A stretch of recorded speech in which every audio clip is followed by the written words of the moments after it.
The murder trial of former Balch Springs police officer Roy Oliver will soon be in the hands of the jury. In a case that's caught even the eye of the national media, 15-year-old Jordan Edwards was a passenger in a car that did not stop for police.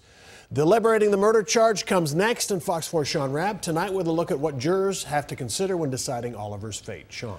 Seasoned attorneys on both sides, Steve, who've handled these type high-profile, highly charged cases before, but as one former top prosecutor tells me, whether Roy Oliver is guilty will come down to what the jurors believe.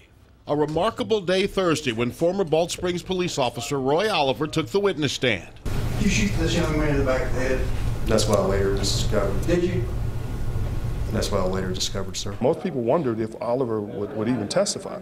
Yeah. But the case that they presented was so convincing, I felt like he had to testify to even have a chance at acquittal. Heath Harris, not involved in the case, was the first assistant DA in the Craig Watkins era and has been following the trial closely. He says the state's case, solid, and the defense did its job as well with Roy Oliver. I think that the defense did an awesome job of preparing him in his testimony. The jury of 7 women, 2 of them African American, 5 men, have hundreds of exhibits and warring testimony to consider.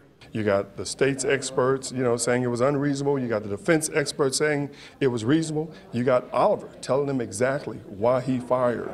As it was gaining ground towards him, I had to make a decision. This car is about to hit my partner. There are threats inside the car. And when lethal force is being presented towards us, I had no other option but to use lethal force. Plus audio and video from 5 police body or dash camera systems. After you look at the video and you go frame for frame, yeah, we know that he didn't run over him. But in that moment, I didn't know what he was going to do. That's that's his defense. Following close on Monday, it'll be up to 12 citizens to decide. Looking at this jury, they're exhausted, and they're ready to get this case and make their decision. The primary issues here is, what happened in the moment when he fired those shots. We'll see if the jury believes him. If they believe him, not guilty. If they don't, he's guilty.